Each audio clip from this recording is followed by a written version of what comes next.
Halo guys, selamat datang di 1% Podcast. 1% adalah startup life school terbesar di Indonesia yang berfokus pada isu kesehatan mental, pengembangan diri, dan edukasi life skill. So, basically 1% itu ngajarin gimana caranya agar lo bisa belajar dan berkembang menjadi lebih baik, seenggaknya 1% setiap harinya, menuju hidup seutuhnya. 1% Podcast adalah podcast yang ngebahas beragam hal menarik yang mengacu pada kurikulum 1%. Mulai dari fundamentals and basic skills, basic mental and physical problems, self-knowledge, relationship, karir dan produktivitas, filosofi, dan juga pop culture. Pada setiap subtopik yang ada, nantinya itu semua akan dibahas oleh hostnya masing-masing. Dan juga akan dibicarakan sama founder, mentor, psikolog, dan juga pakar yang expert dalam bidangnya. Lo semua bisa ngedengerin 1% Podcast via Spotify, Google Podcast, Apple Podcast, YouTube, dan juga berbagai platform podcast lainnya. So, don't miss out and stay tune karena setiap harinya kita bakalan upload di jam 10 pagi. And that's all, enjoy 1% Podcast.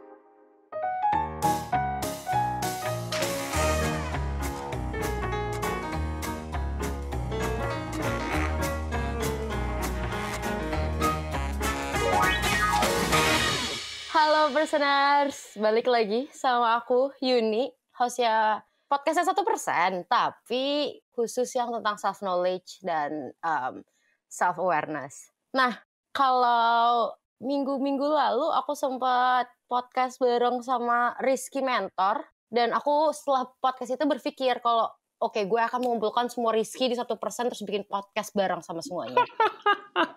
Dan sekarang udah kedapetan Rizky kedua yang sebenarnya bos gue jatuhnya. Tapi ya udahlah ya. Tapi dulu tuh sempat di 1% tuh ada 4 Rizky dengan ejaan sama persis gitu loh. Jadi kayak, dan karena gue yang pertama, jadi gue Rizky 1. Oh, sekarang lo Rizky 1, berarti Rizky yang satu lagi Rizky kedua ya? Iya, Rizky Mentor tuh itu Rizky 2. Iya, makanya dia gitu, lo gak boleh nyebut nama lo Rizky di sini, nama lo Keyboy. Oke, siap kak, gitu. Tapi tetep aja sekarang dia pakai nama Rizky. Dia gak mau, dia kemarin tuh waktu aku ajakin buat podcast, Boy maaf ya gue umbar. Dia bilang, Yun, jangan panggil Keyboy. Lah kenapa Beb? Terus kata dia, soalnya maunya personanya Rizky, bukan Keyboy. Oke. Terus akhirnya udah selama podcast aku manggil dia Rizky. Oke, lanjut ya. Gimana, kita mau bahas apa hari ini, Yun? Oke. Jadi, kalau kalian tahu, atau kalian subscribe ke YouTube-nya 1% dan nonton 1%, by the way, subscribe ke YouTube-nya 1% dan nonton 1% ya guys. Karena udah mau 1 juta, dan aku, manajer YouTube-nya, punya obsesi untuk nyampe angka 1 juta sebelum tahun baru. tapi pada intinya, 1% ngebahas tentang salah satu anime favorit aku. Dan kalau kalian mikir, gila Yuni bahas anime mulu, maaf ya, emang anaknya rada wibu. Anime favorit aku dari aku kecil, bahkan ini anime lebih tua daripada umur aku yang sekarang, adalah One Piece. Nah, kalau kalian bingung kenapa ini anime lebih tua daripada aku, cari aja di Google. Aku lahiran 98, One Piece keluar 97. Tapi ini anime favorit aku dari kecil banget. Mungkin kita ceritain aja kali ya, Kak, awal One Piece itu apa? Kayak buat orang-orang yang nggak nonton videonya. Jadi gini guys, ceritanya guys, kan waktu itu kan video yang apa namanya gue review dan gue VO yang One Piece itu, somehow menurut Yuni itu inspiratif, terus dia jadi pengen bahas di podcast. Yes. Gue tanya mau bahas apanya. Betul. Gitu. Bahas Infinite Mindset kak. Nah, terus gue tanya kenapa pengen bahas gitu. Ini makanya jadi pertanyaan lo, kenapa, apa yang mau dibahas dari Infinite Mindset coba sebenarnya? Oke, kalian pastinya yang baru lulus tahun 2020, enggak sih, pasti lulus kuliah ya mostly, yang baru lulus kuliah tahun 2020 dan udah berhentilah yang namanya sekolah untuk sementara karena mungkin kalian akan mengejar kayak higher education yang entar-entar atau apa, kalian akhirnya memasukin ke namanya dunia yang nggak ada end-nya, nggak ada goal, fix goal ya. Nah itu asik. Jujur buat aku yang anaknya selama ini selalu menanti fix goal, rada stressful sejujur-jujurnya. Jadi kayak kalau kuliah, ya aku fix goal aku kan kuliah 2 tempat ya kak. Jadi aku kuliah di Indonesia dulu 2 tahun, terus 2 tahun lagi di Australia. Waktu aku kuliah di Indonesia, fix goal aku adalah berangkat ke Australia. Waktu aku kuliah di Australia, fix goal aku adalah pulang ke Indonesia. Nah sekarang aku udah pulang ke Indonesia, udah lulus, tanggal 16 Oktober graduation di Indonesia, tanggal Januari besok graduation di Australia. Aku udah gak ada fix goal, ngerti gak sih? Kayak sekarang goal aku adalah untuk sukses. Tapi kan success is not something that you could define right away gitu loh Kak. Jadi kayak aku nggak bisa nge-define sukses aku apa sekarang karena I'm still trying to find myself. Oke. Bener nggak? Iya bener. Kita mulai dari basic dulu deh Yun. Oh masih mau cerita? Boleh silakan. Gue dengerin dulu. Nih, terus aku nonton One Piece nih. Karena again semua video tuh aku yang QC rata-rata aku lagi nonton. Terus at one point aku sampai berhenti QC Kak. Aku nonton doang. By the way VO kakak di situ bagus banget. By the way VO kakak di situ paling bagus dari semua yang pernah aku QC. Yang lainnya bisa aku ada komen, yang ini gak ada. Aku sampai stop QC. Aku nonton doang. Terus setelah itu video up, 2 jam kemudian aku ngechat kakak, Kak butuh bikin podcast deh kayaknya yang kita ngobrol produktif. Tapi ngomongin soal infinite mindset gitu. Makanya aku sih, Kak, because I have that, itu loh yang inti ya. Iya, dimulai dari basic dulu deh. Kan dulu kan lu punya goal nih. Ya kan, ketika lu daftar kuliah psikologi di kelas internasional gitu. Itu kenapa sih? Kenapa sih lu daftarnya? Kenapa lu daftarnya itu gitu? Kenapa lu daftar psikologi? Kenapa kelas internasional? Kenapa? Karena dulu tuh kalau kenapa psikologi, aduh malu. Karena dulu aku pernah baca komik pemeran utamanya psikolog. Terus dia kayak he was so cool. Terus aku kayak you know what? I wanna be cool. Udah itu alasannya itu. Ada alasan lain yang aku kecil pernah ngalamin trauma yang membuat aku panik kalau dengar bunyi-bunyi tertentu. Dan aku ditolak sama psikolog. Salah satu alasannya itu. Terus aku yang kayak, oh ya udah, you know what? Let's just study something that I know will help people. Itu salah satu alasannya. Tapi alasan yang sebenarnya paling rada berkesan adalah aku baca komik judulnya Dr. Frost. Kalau kalian mau baca, itu tentang psikolog. Dia tuh pemeran utama tuh psikolog yang fighting crime with psychology. Terus aku baca itu terus aku kayak, you know what? I want to be like him. Aku masuk. Semester 1 selesai, aku baca ulang semuanya. Semua hal yang di komik itu udah aku pelajarin. Itu dasar banget ternyata. Kenapa kelas internasional? I see myself kayak Luffy gitu loh, Kak. I don't like being terlalu lama di satu tempat. Dan dari kecil emang anaknya pindah-pindah kota terus kan. Kayak karena orang tua aku kerjanya harus pindah-pindah luar kota. Jadi aku beberapa kali dari kecil emang pindah-pindah luar kota terus. Dan emang selalu jalan apa gitu kan. Jadi kayak I don't think I can see myself terlalu lama di satu tempat gitu kan. Walaupun sebenarnya kadang-kadang aku kejebak juga di zona nyaman tuh pasti ada momen-momen kayak gitu. Cuman aku yang kayak gue mau keluar tapi nggak mau yang terlalu mahal dan nggak mau cuman kuliah 4 tahun di satu tempat doang gitu loh. Nggak mau ngerasain itu. Terus ya udah keluar dari kelas waktu kelas 10 ada orang lagi majang, bener-bener kayak ada orang yang lagi majang poster di madingnya sekolah. Terus ini kayak semua jurusan di UI dan semua divisi dan semua segala macam di situ. Terus aku yang kayak, apa ya menarik ada kelas internasional karena aku tahu aku nggak mau stay di Indonesia dan nggak mau stay di luar negeri kelamaan juga kayak gitu kan. Terus ada psikologi, abis itu baca komik Dr. Frost, terus kayak obsesi. By the way aku obsesi banget dulu masuk psikologi sampai aku lulus rata-rata aku 975 gara-gara aku seobsesi itu. Dan nggak mau ujian. Jadi aku obsesi nggak mau ujian karena pemalas. Tapi aku juga obsesi nggak mau selain psikologi. Jadi kayak ada itu aku bilang aku selalu ada fix goal gitu loh Kak. Waktu SMA ya fix goal aku adalah masuk psikologi UI. Waktu di UI fix goal aku buat berangkat ke Australia. Waktu di Australia fix goal aku adalah buat pulang ke Indonesia. Aku selalu ada fix goal. Begitu aku lulus dan terima kerja di 1%, Kak Farhana, by the way buat kalian yang nanya, personal nanya Kak Farhana itu siapa? Dia HR-nya 1%. Kak Farhana nanya, kamu tuh mimpi goal kamu akhir tuh apa Yud? Aku emang pengen jadi dosen kan. Terus aku bilang aku pengen jadi dosen Kak.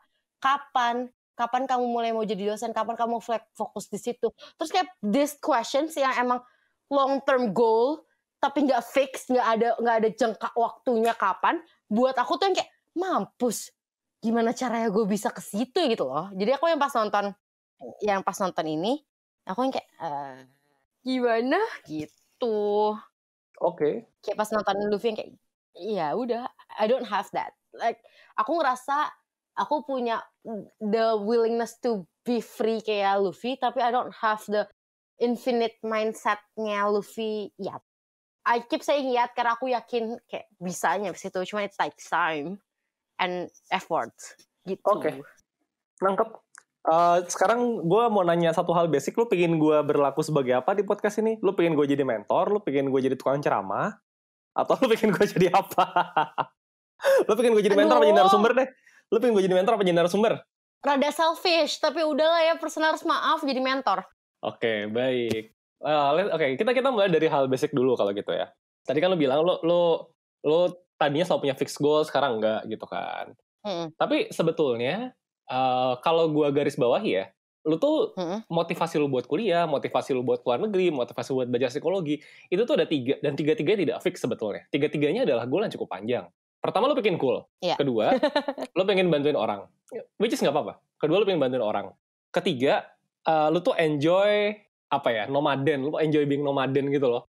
Nggak stay di satu tempat tertentu. Nah, sekarang pertanyaan gue adalah, dari 3 hal tadi, emang 3-3 sudah tidak lagi relevan?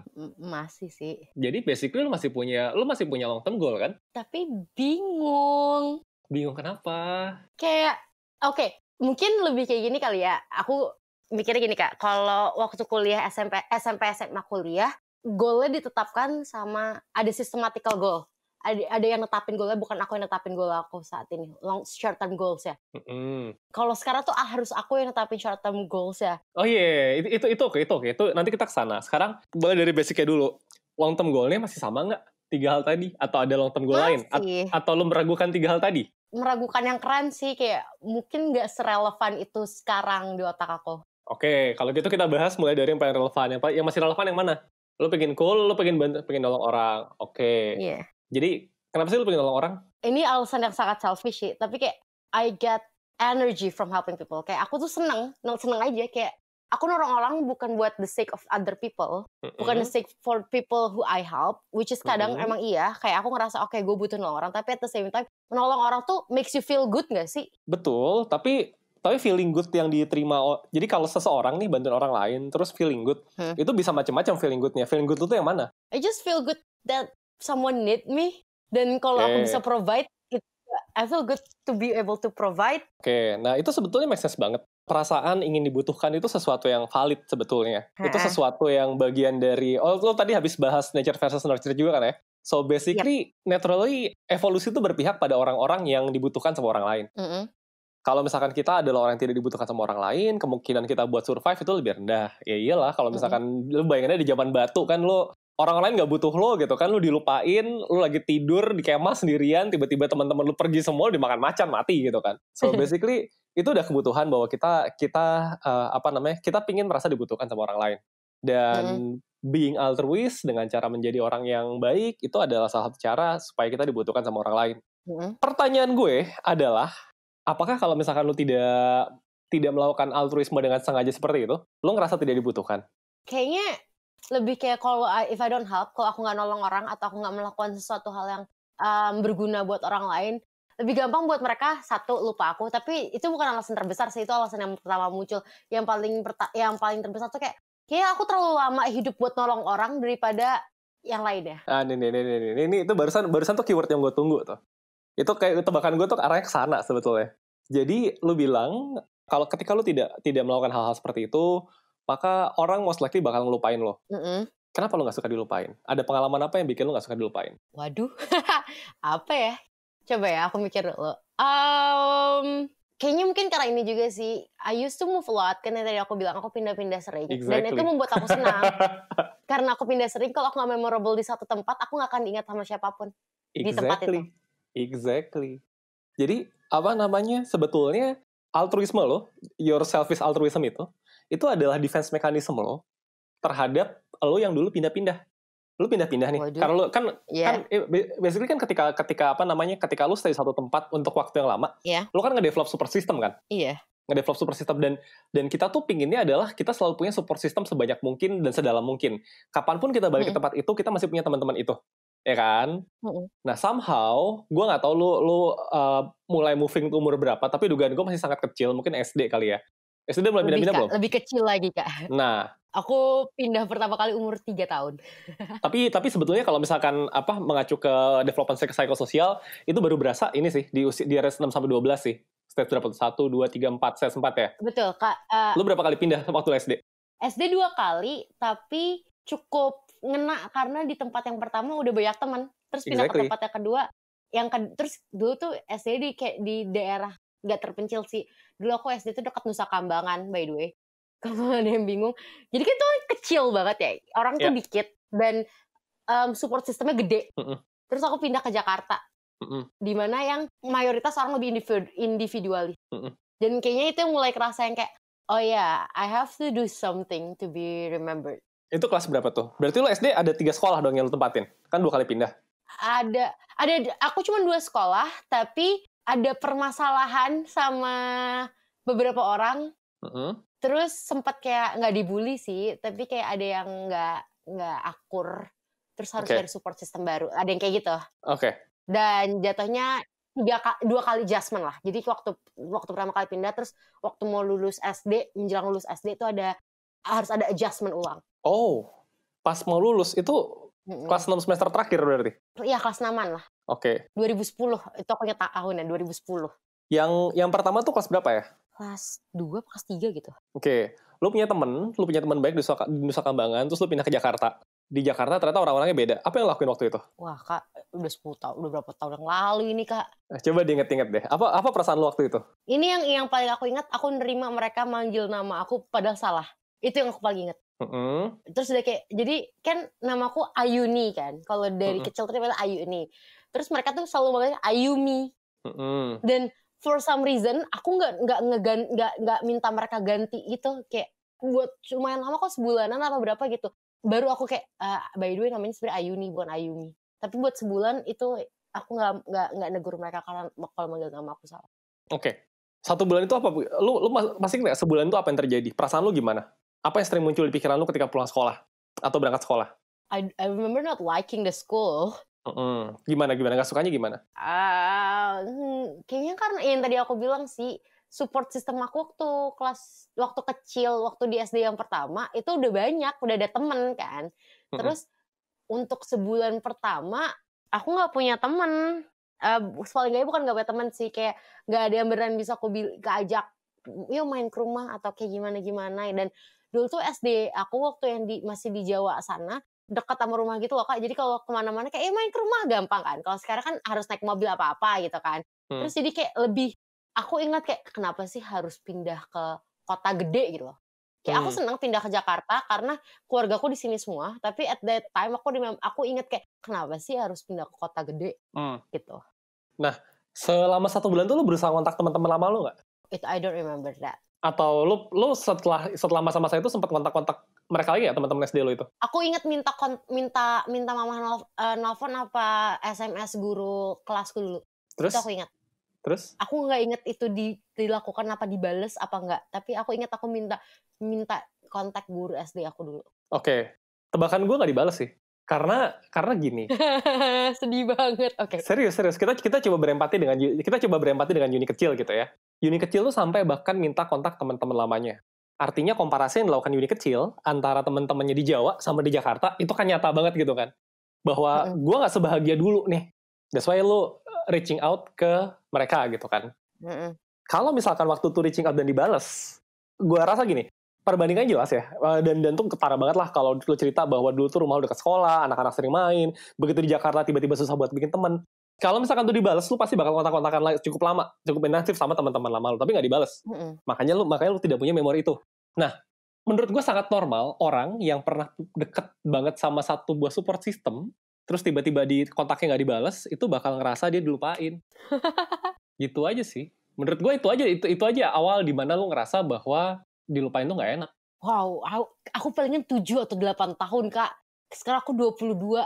It's been years, kenapa masih ngerasa sampai sekarang? Karena lu belum pernah move on. It's been years. Iyalah. Yang namanya trauma, mungkin iya bisa dilupain, gitu. Sakitnya bisa hilang. Tapi kan trauma, basically adalah emosi-emosi kuat ya. Ketika lu trauma, atau ketika lu lagi senang sekali akan suatu hal gitu. Itu kan merubah karakter. Karena kita jadi belajar sesuatu gitu kan. Kayak trauma kayak gitu, aduh gue bener-bener dilupain banget nih. Ya udah lu belajar gimana caranya, apa yang gue lakukan supaya gue tidak dilupakan lagi. Yang basically kalau apa namanya, ya lu tadi baru bahas lah nature versus nurture gitu kan. Ini kan nurture banget kan. Ketika ada sebuah kejadian yang itu fundamentally banget berimpact ke emosi dan pikiran lo, ya itu akan merubah karakter lo sedikit banyak. Dan basically karena dulu lo mengalaminya pas masih kecil kan, belum aware banget sama bagaimana pikiran kita bekerja segala macam. ya itu jalan di otak lo, cuma lo nggak aware banget aja. Oh ini ternyata gue tuh begini gara-gara itu. Gitu aja sebenarnya Yun. Jadi ya kejadian itu bikin lo bener-bener apa ya, ngerasa bahwa dilupain tuh nggak enak. Jadi gue nggak boleh dilupain. Gimana cara supaya gue tidak dilupain gitu? Yaitu berikutnya lo nge-develop tadi defense mechanism bahwa cara buat tidak dilupakan adalah dengan cara gue harus ngasih kenangan yang bagus buat orang-orang. Kenangan bagusnya ya udah dengan cara tadi lo belajar untuk berbuat baik. Wow, alasan baik aku selfish banget. Walaupun aku sebenarnya nyadar sih rada iya. Lu sadar selfish tapi lu nggak sadar selfish dari mana kan? Iya, aku nyadar ini selfish karena kadang-kadang aku yang kayak bahkan segampangnya nih, kadang-kadang tuh di kantor aja ada momen dimana aku nggak, ya sebenarnya aku punya orang yang bisa bantuin aku kan di kantor. Kadang-kadang tuh ada momen dimana aku nggak mau ngasih kerja, bukan nggak mau ngasih kerjaan, aku susah untuk let go kontrol buat ngasih kerjaan ke mereka gitu loh Kak, susah untuk nggak helikopter view-nya mereka gitu loh. Ya. Karena aku ngerasa kayak kalau gue ngelepas ini, gue kerjanya apa? Kalau gue nggak ada kerjaan, gue gampang diganti atau gue gampang di A, gue gampang di B. Padahal sebenarnya enggak. Aku terikat kontrak juga sama 1%. Cuman ya kayak gitu. Wow, aku bahkan nggak pernah nyadar kayak gini. Kayak ini something else. Oke, ini baru part pertama ya, kita masalah ngomong kenapa lu pingin bantu orang gitu. Sekarang kita masuk ke part kedua. Udah ngerti nih kenapa lu pingin bantu orang? Iya. Wow, iya.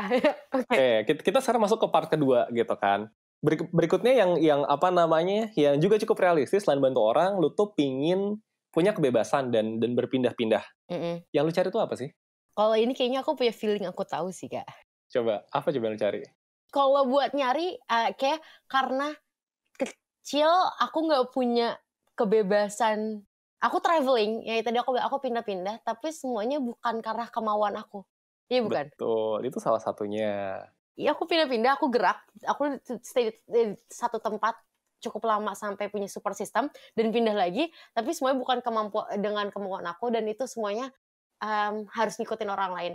And I think I don't like that. I don't like that. Itu bagian pertama. Itu bagian pertama kenapa lu pengen bertualang. Karena itu kan, karena apa namanya dulu lu powerless. Ya, itu basically learn helplessness aja kan, lu belajar bahwa apapun yang lu lakuin gitu kan, kalau bokap lu bilang waktunya kita pindah ya lu pindah gitu kan, itu satu hal. Tapi lu sekarang nih masih tetap pengen pindah nih. Basically kan ada dua pilihan ya, bisa aja lu pilih gue mau pilih satu tempat terus gue stay di situ sampai gue betah, atau lu pindah-pindah. Tapi lu masih pindah-pindah, berarti ada satu hal lagi. Apa yang lu cari sebetulnya? Sebenarnya kalau aku bilang aku gampang bosan aja, mungkin gak sih? Kenapa lu bosan? Apa yang lu bosenin biasanya?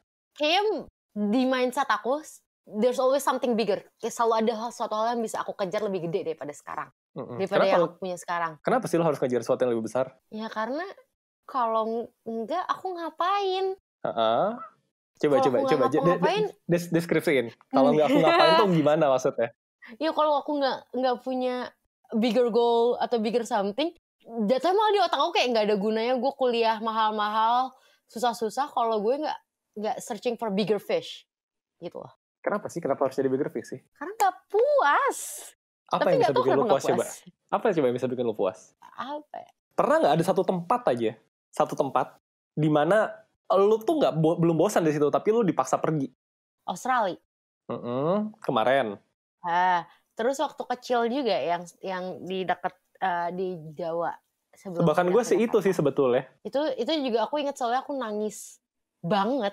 Tebakan gue tuh. Jakarta aku nangis banget. Tebakan gue, lo sesimpel pingin ngalamin itu lagi aja sih. Saat dimana lo bener-bener punya support system, lo punya teman, lo bisa have fun. Dan terus karena itu terjadi pas lo masih kecil banget kan. Jadi kan kita tend to itu ya romanticize gitu kan. Jadi kayak meromantisasi memori itu gitu. Basically menurut gue itu yang lo cari sih Yun. Lo mencari sebuah tempat. Australia ntar juga kita bahas. Itu tebakan gue ya, of course orang kan pasti punya beberapa kriteria kan. Mungkin di satu sisi kehidupan sosial pertama yang lu cari adalah yang seperti dulu pas zaman lu masih kelas 1 kelas 2 SD itu. Saat dimana lu bener-bener bisa happy sama teman-teman lo, teman-teman lu terima lo apa adanya, mereka mau main sama lo, mereka respect sama lo, mereka nggak ngebully lo, lu sayang sama mereka sayang sama lo. Itu sesuatu yang lu cari gitu. Dan lu belum nemu aja sampai sekarang. Itu satu. Iya sih. Yang kedua Australia. Apa yang beda di Australia coba? Kayaknya karena aku punya support system yang kayak gitu deh. Gimana? Karena Ini tadi juga mungkin baru aku setelah kakak ngomong sih, karena waktu kecil yang tadi aku bilang rumah sama temen tuh tetanggaan semua, terus kalau mau main gampang segala macam. I have that di Australia, kayak semua teman main aku tetangga. Jadi kalau mau kemana-mana, mau ketemu orang, mau minta tolong atau apa, itu tinggal kayak keluar apartemen, naik lift 1-2 lantai, terus tinggal ketok gitu loh. Jadi segampang itu.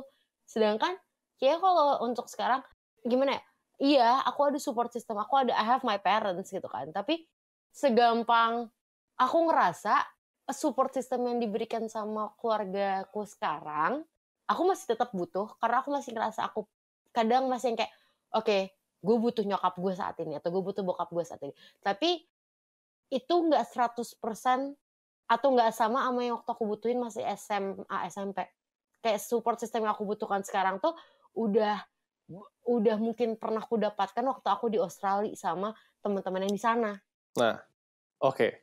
Coba deh gue tanya deh, zaman lu di Australia, lu se-altruis sekarang nggak? Kayaknya enggak deh. Exactly. Enggak. Zaman lu SD dulu di Jawa juga lu tidak se-altruis sekarang kan? I don't think so, enggak. Yang lu cari cuma itu doang. Wow. Iya sih, aku lebih bukan selfish sih, aku lebih bisa ngehargain diri sendiri sih waktu di Australia sama di Jawa. Iya, sesimpel itu sebetulnya. Lu tuh cuma cari lingkungan di mana di situ lu bisa tenang, lu tahu orang-orang itu nerima lu tidak perlu pasang topeng depan mereka. Itu aja. Kenapa lu pingin pindah-pindah? Itu sebetulnya bukan lu cari petualangan, lu cari rumah. Sedih banget. Iya dong. Iya sih. Wow. Wah, aku speechless kayak. Ini mau lanjut ke poin nomor 3 nggak? Poin nomor 3 juga relevan sebetulnya. Aku pengen keren. Iya, kenapa lu pengen keren coba? Bayangan lu orang keren itu gimana? Bayangan lu orang keren gimana? Aku selalu nganggap dari kecil kayak orang yang keren itu emang orang yang intelligent, yang emang pinter. Oh bukan. Gue bukan nanya orang keren tuh orang seperti apa gitu. Orang kalau keren, hidupnya bakal gimana? Oh my god, aku udah tahu lagi, jangan pikir kakak kayak bakal ada coba dijelasin. Ada orang-orang sekitar dia. Yes. Dan orang-orang akan stay sama dia. Yes. And that's what I'm looking for. Yes. Wah. By the way, fun fact aja. Aku anak psikologi dan aku belajar apapun yang teknik yang Kak Rizky omongin tuh sekarang tuh aku belajar. Kayak aku buka buku, aku belajar tentang itu. Bahkan teknik yang nanya-nanya kayak gini udah ngelopak di otak aku. For some reason, kadang tuh kalau nggak aku tahu it works. Karena aku I've seen ada video yang making people it works, tapi nggak pernah berhasil nggak pernah ngerasa di diri sendiri gitu loh Kak. So aku kayak otak aku tadi sempat koslet gitu di tengah-tengah kayak kok tahu, kok bisa?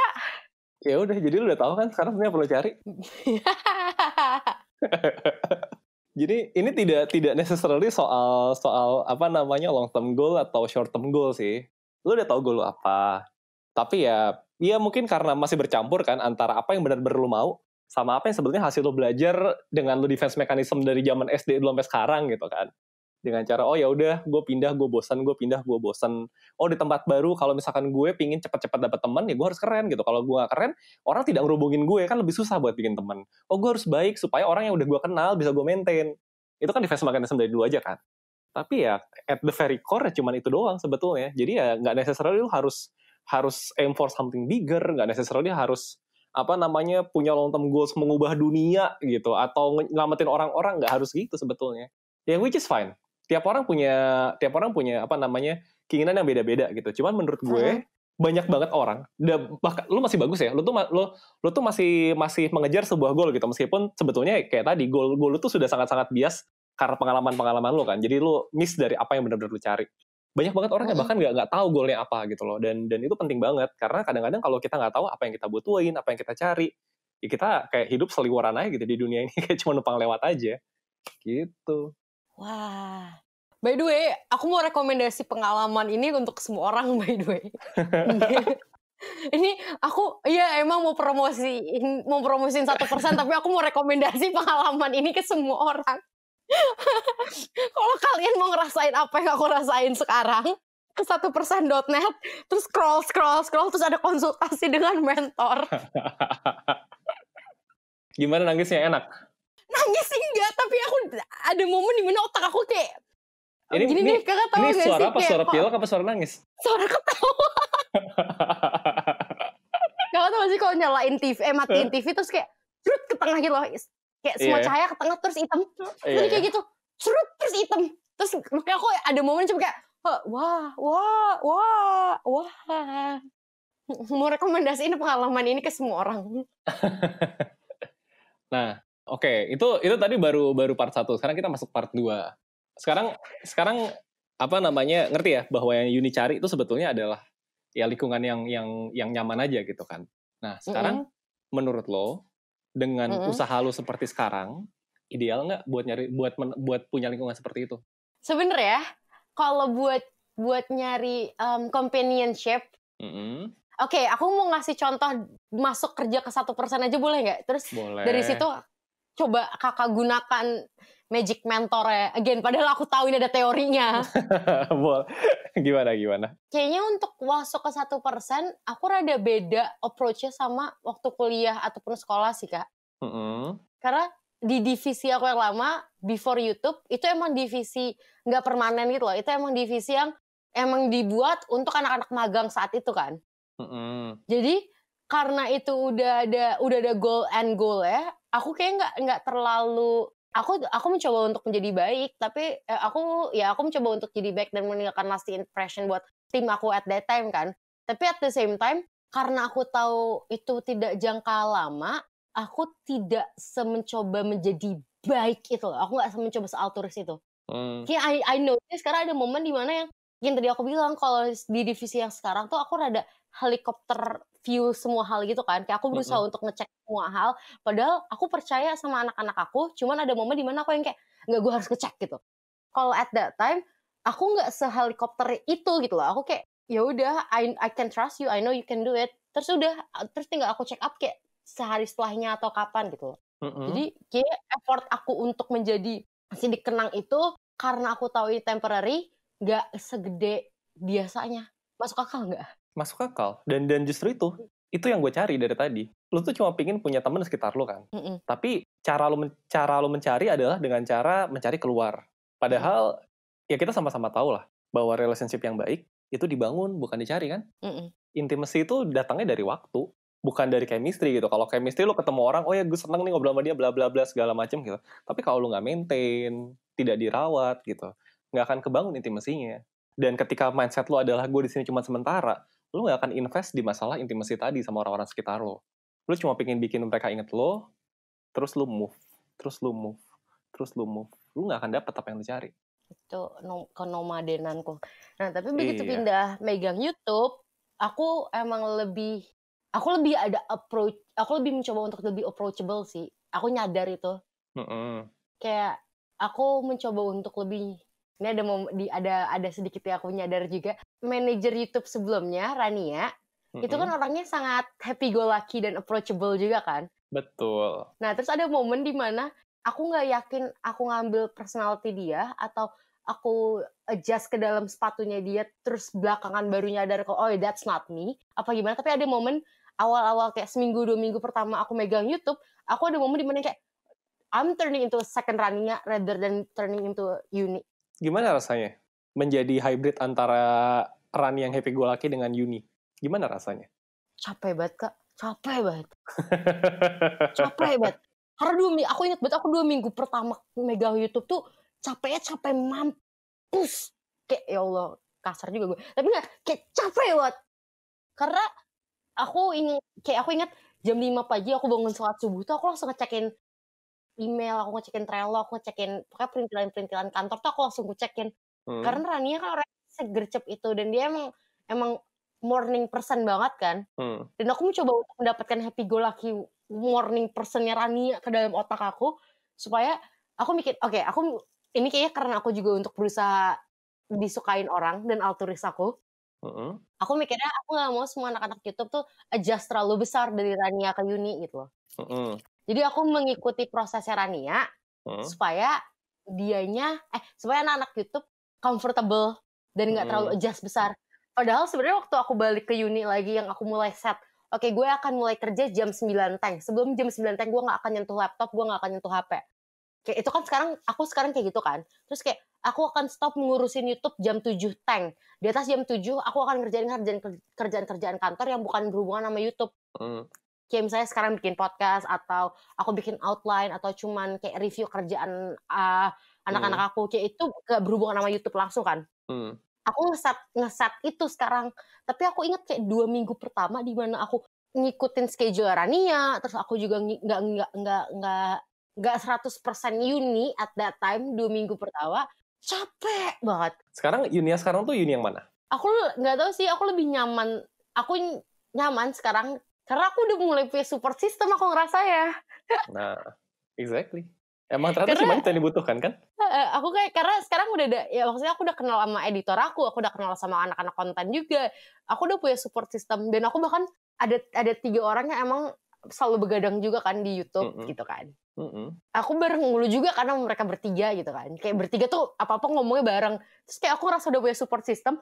Aku lebih bisa bercanda juga, lebih snarky-nya keluar, atau lebih humor aku yang sebenarnya keluar, atau kalau mau sarkastik juga sarkastiknya keluar gitu loh. Kalau waktu aku masih mencoba untuk adjust menjadi Rania 2.0, by the way Rania adalah salah satu orang baik banget. Buat personers yang mikir kayak ini anak kok Yuni kok ngata-ngatain Rania, enggak, Rania tuh baik banget. Enggak, Rania tuh baik banget, makanya aku pengen jadi dia for a moment. Tapi iya capek banget Kak, sumpah capek banget. Aku inget banget aku 2 minggu megang YouTube, aku ke kamar orang tua aku, terus aku ngomong, "Mah, apa aku resign aja?" Aku sempat kepikiran gitu, kapan baru 2 minggu megang YouTube. So aku ngomong, "Mah, apa Yuni resign aja?" Terus kayak bapakku, "Lah bukannya kamu udah tanda tangan kontrak?" "Oh iya ya, ya udah deh nggak jadi." Terus keluar lagi, masuk kamar kerja lagi.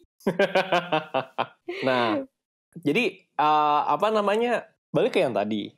Cara buat dapetin support system yang which is bikin lo senang sekarang adalah dengan cara merawat hubungan yang lo punya gitu kan. Nah, jadi lo kebayang nggak poin gue apa? Nomaden lo suatu-satu harus berakhir. Masih bingung sih itu cara gimana. Pertanyaannya adalah lo mau berakhir di mana gitu. Karena again, ternyata 3 goal yang tadi itu sebetulnya hanyalah defense mechanism dari satu masalah. Kalau masalahnya beres, bisa jadi lo punya goal baru. Iya nggak? Iya sih. Menurut gue, sebelum lo ngambil keputusan besar berikutnya, masalahnya diberesin dulu aja. Karena siapa tahu ternyata Yuni kalau misalkan udah bisa berdamai dengan masalah itu, nemu goal yang mungkin lebih seru, atau justru lebih tenang, ya nggak tahu juga kan. Ini sama nih otak aku kayak TV tadi kayak cut hilang. Tapi nggak, kayak aku tahu dari mana goal yang sekarang udah berakhir. Bukan goalnya berakhir, masalah sekarang berakhir. Iya itu. Kan sebetulnya yang lo cari kan adalah support system kan. Ya gini lah, ini udah panjang ya, gue pendekin aja ya. Iya. Yang bisa lo lakukan, pertama, lo main ke Jawa. Wah, oke. Lo main ke Jawa, ketemuin teman-teman lo dulu, biar lo inget lagi gitu, biar lo inget secara realistis. Karena menurut gue, bisa jadi kenangan lo tidak seindah itu sebetulnya. Tapi ketika lo pindah ke Jakarta, terus habis itu pas lagi kan tuh dari kota yang fun banget, lo langsung ke Jakarta, di saat lo masih stage 4, masih stage 4 dalam development, yang belum pintar-pintar amat juga gitu ya. Jadi lo ngebandinginnya tuh bener-bener kayak, pokoknya segala hal yang tidak seperti Jakarta adalah Jawa. Basically balik buat ngeset ekspektasi aja gitu, serealistis apa sih sebenarnya. Sama kayak terus habis itu kalau udah tahu nih, oh dulu tuh di Jawa tuh ternyata segini nih, apakah memang segitu menyenangkannya, atau ternyata menyenangkan sih tapi nggak segitu ya, tapi segini gitu. Jadi lo punya 2 bahan dasar. Cerita Jawa lu yang nanti bakal lu revisi. Kedua adalah cerita Australia lu kemarin. Itu kan adalah masa-masa di mana lu happy. Ya kan? Goal lu tuh berarti gimana cara lu bisa berdamai adalah ketika lu tahu, lu bisa tahu dengan pasti, oh yang gue butuhkan adalah gue se-happy ini. Dibikin, di drill down jadi target-target kecil gitu kan. Oh berarti teman-teman gue harus gini. Oh dulu tuh yang bikin gue happy adalah gue bisa main hampir setiap saat nih sama teman-teman gue nih. Oke. Gimana caranya nih gue bisa main sesering mungkin, lalalala gitu. Which is coba dilakukan di sini. Nggak usah jauh-jauh dulu gitu, maksudnya nggak usah pindah kota dulu atau pindah negara dulu, dilakukan di sini aja. Ketika lu udah merasakan itu kembali, lu dapat feeling yang mirip gitu kan. Nah, review lagi. Apakah sekarang gue masih butuh keren? Apakah gue sekarang masih butuh segitunya bantuin orang? Apakah gue masih segitunya gue pengen cepat-cepat pergi dari tempat ini? Wah, oke. Oke. Oke. Again, mau rekomendasi pengalaman ini ke semua orang. Rasanya kayak dapet S1 tapi tentang diri lo sendiri. Exactly, itu dia. Rasanya kayak dapet S1 tentang diri lo sendiri. Jadi kayak sekarang tuh udah ada S-Uni ya gitu loh, udah sarjana uni. Nah, banyak banget dari kita itu ngerasa kayak gamang aja kan. Hidup tuh kayak tadi, hidup tuh cuma numpang lewat gitu, nggak tahu apa yang dicari segala macam. Terus habis itu ya udah kayak lo gitu. Maksud gue zaman gue mudaan dikit juga gue kayak gitu dulu. Oh, gue harus keren mungkin. Gue harus sukses di usia muda. Gue harus bisa achieve ini, gue harus bisa achieve itu gitu. Ternyata itu tuh cuma pelarian aja. Itu cuma defense mechanism dari hal yang salah. Yang kemudian gue percaya bahwa itu adalah cara supaya gue bisa bahagia. Ternyata setelah gue tahu apa yang benar-benar gue cari, dan gue langsung cari ke fokusnya gitu kan. Oh, ini nih yang benar-benar gue cari nih. Begitu gue dapet, ternyata nggak perlu sesusah itu gitu untuk bahagia. Lama nggak prosesnya, Kak? Lama nggak prosesnya, tergantung ini sih, tergantung lukanya, Gue tuh dalam kayak 2-3 minggu pertama itu udah, ya Pareto lah, 2-3 minggu pertama tuh udah 70-80% isu tuh kelar gitu. Terus ya udah dilanjutin kayak sepanjang berapa bulan tuh sampai pelan-pelan. Sampai sekarang pun gue masih berproses gitu. Cuma kan of course gue udah jauh berubah banget dibanding dulu. Dan gue rasa itu yang bakal terjadi juga. Dan itu buat teman-teman semua di luar sana yang kadang-kadang kayak ngerasa perlu banget buat mencari hal yang besar banget gitu kan. Tapi juga nggak yakin juga gitu kalau sampai sana bakal bahagia. Mungkin yang lu cari bukan itu. Yang lu cari itu sesuatu yang lu banget aja, yang lu butuh banget aja, dan itu yang perlu di drill down. Ya of course, caranya macam-macam ya, lu bisa refleksi gitu kan. Cuman of course, refleksi juga gak gampang, kayak Yuni tadi bilang, dia udah belajar psikologi, segala macam, emang ngelakuin sama diri sendiri tuh susah aja sebetulnya. Kan kayak ngaca ngomong gitu kan susah ya. 4 tahun gitu belajar kan. Psikologi, gak dapet insight kayak gini. Nah, tapi ya kalau lo ngobrol sama orang, dan orangnya cukup insightful, ya lo dapet hal-hal kayak gini. Gitu. Basically yang kita lakukan di mentoring itu aja sih. Ngasih lo gelar sarjana atas diri lo sendiri aja, biar lu ngerti aja, oh gue tuh begini, oh ini sebetulnya gue cari, biar gak salah arah aja, gitu. Kayak itu harus jadi tagline-nya mentoring deh, konsultasi. Biar gak salah arah aja gitu ya. Biar gak salah aja, terus bawahnya dapetnya gelar sarjana dirimu sendiri. Itu lucu sih. Gitu. Gitu guys, jadi tadinya kita mau bahas masalah infinite mindset, tapi ternyata malah gue mentoring Yuni. Tapi ya, menurut gue banyak banget insight yang menarik di sini sih. Kayak masalah tadi ya, masalah kadang-kadang kita punya goal banyak gitu, tapi ternyata sebetulnya itu cuma sebuah usaha buat menutupi sebuah kelemahan atau kesalahan di masa lalu yang sebetulnya nggak harus segede itu juga buat benerinnya kan. I mean kayak Yuni tadi, dia berpikir dia harus keliling dunia, dia harus jadi keren tuh kayak tadi apalah komik yang dia baca gitu kan. Ternyata lu nggak harus keren itu juga gitu. Lu sesimpel lu bisa nemu orang-orang di sekitar lu yang paling nggak punya potensi-potensi jadi support system lu, dirawat aja, selesai kok masalahnya. Jauh lebih mudah, jauh lebih murah, jauh lebih simpel. Dan begitu lo bisa bikin stres. Jauh lebih gak bikin stres, dan begitu lo bisa berdamai dengan itu, lo jadi punya waktu baru gitu kan. Lo punya waktu lagi, lo punya space lagi di kepala lo punya space lagi di waktu lo. Terserah lo mau cari yang lain lagi. Mau cari target berikutnya, mau cari kebahagiaan berikutnya, which is fine. Tapi kan gitu ya. Jadi kadang-kadang tuh orang tuh lupa mikir tuh kebahagiaan tuh ada jauh di depan. Kebahagiaan adalah sesuatu yang harus gue cari. Jadi istilahnya gini, kadang-kadang tuh orang tuh menggantungkan kebahagiaannya pada sebuah target tertentu gitu ya. Kayak oh kalau gue udah nyampe sini gue bakal happy nih. Ya mungkin itu duit, mungkin itu gelar, mungkin itu pasangan, mungkin itu apa. Kalau gue udah PSD gue bakal happy gitu. Kalau gue udah punya 1 miliar sebulan gue happy. Kalau gue udah nikahin dia gue happy gitu. Biasanya orang kalau ngomong kayak gitu artinya kan kondisi sekarang gak happy. Dan masalahnya kebahagiaan itu kan adalah state of mind ya. Kayak lo tuh bisa ngerubah lo dengan kondisi hidup yang sama ya. Ketika set of mind lo beda ya lo kan happy aja gitu sebenarnya. Jadi kalau orangnya tidak tahu rasanya happy, kadang-kadang begitu nyampe targetnya, belum tentu bahagia juga. Dan kadang-kadang begitu nyampe nih targetnya nih, oke gue pinginnya, nyampe jadi jabatan ini, atau gue nikahin dia, ntar gue happy deh.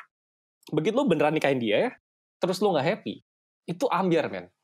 Karena lo udah invest banyak banget buat itu. Banyak waktu, banyak uang, banyak. Iya, tetap gak happy juga. Lo gimana coba kan? Lo bakal cari kesalahan berikutnya lagi. Apalagi yang bisa gue kejar? Apalagi yang bisa gue kejar? Itu double gak sih Kak, gak happy ya? Kayak rasa kecewa juga dapat, rasa kurang happy-nya yang sebelumnya juga ada, masih ada gitu loh. Exactly. Ya udah guys, kalau kalian masih penasaran mentoring rasanya kayak gimana, kalian baru mendengarkan kurang lebih 45 menitan, isinya cuman Yuni nih mentoring. To the point tadi ngomong sampai kayak wah. Udah gak bisa ngomong yang lain. Padahal selama ini kalau podcast juga gue gak lancar aja. Tadi otaknya rada sirkuitnya copot dikit kayak, hah? Oh iya ya? Inilah rasanya. Sama aja kok guys, semua orang begini kok. Maksud gue, ya gue pun kadang-kadang kalau gue ambiar gue nggak sadar gitu kan. Terus pas ngobrol sama mungkin sama pasangan gue atau sama teman gue, sama anak 1% gitu kan kayak, oh gue tuh ambiarnya begini ternyata gitu. Emang kadang-kadang kita nggak objektif aja kalau lagi mikirin diri sendiri. Masalahnya kayak gitu. At this moment aku lagi nggak ngerasa ambiar gitu loh. Kalau mungkin kakak ngomong ini ke aku bulan September minggu kedua, aku udah nangis itu kak. Tapi kalau sekarang kayak udah ya udahlah. Kayak maksudnya aku cukup yakin kerjaan aku sekarang cukup strong enough buat nggak bikin aku stress out, dan aku udah ada, yang tadi aku bilang aku udah ada support system di kantor sekarang. Jadi aku udah mulai kayak oh ya I get it, and aku nggak ngerasa yang kayak Kak Rizky nggak kayak gitu kan. Kalau kakak ngajakin aku ngobrol kayak gini bulan September minggu kedua kak. Percaya. Itu aku ingat banget aku lagi rapat apa gitu, aku lupa rapat apa, terus ada at one point aku cuma ngomong gini, ya udah deh nggak apa-apa, kayaknya masih bisa. Terus dia diem, aku mute diri sendiri, aku udah nahan nangis itu kak, aku udah Ya udah guys, sekian sesi mentoring Yuni bersama saya. Ntar Yuni pikirinnya judulnya mau apa ini? Kayaknya long term goal bagus. Jujur bingung banget. Tadi udah semangat banget kayak ayo ngomongin tentang Luffy. Ya cobain mentoring dulu. Oke, udah hampir 1 jam. Makasih semuanya yang udah mau dengerin sesi mentoring Yuni. Sumpah, again, rekomendasi pengalaman ini buat semua orang. Wah ya kalian, insight-nya kalian. Kalau terakhir aku ngobrol sama Kak Andin, kita ngomongin soal the moment. Nah ini tuh berasa kayak the moment. The moment caps lock, the moment. Nah itu berasa kayak gitu. Mungkin kalian akan mendapatkan insight-insight kayak gini juga kalau kalian daftar mentoring. Mungkin gak sama Kak Rizky, karena setahu aku sekarang Kak Rizky sibuk banget. Tapi bisa ada Rizky kedua, dan ada Andin, dan ada mentor lainnya banyak banget. Oh iya, mentor-mentor sekarang udah jago-jago kok. Bagus, gue udah happy dengan mentor-mentor sekarang. Aku happy kok, yang aku ajain ngobrol enak-enak semua. Iya. Bukannya aku mentornya ngomongin soal kerjaan aja, kayak, ya nih Kak capek deh kerja ya, coba kenapa kamu capek?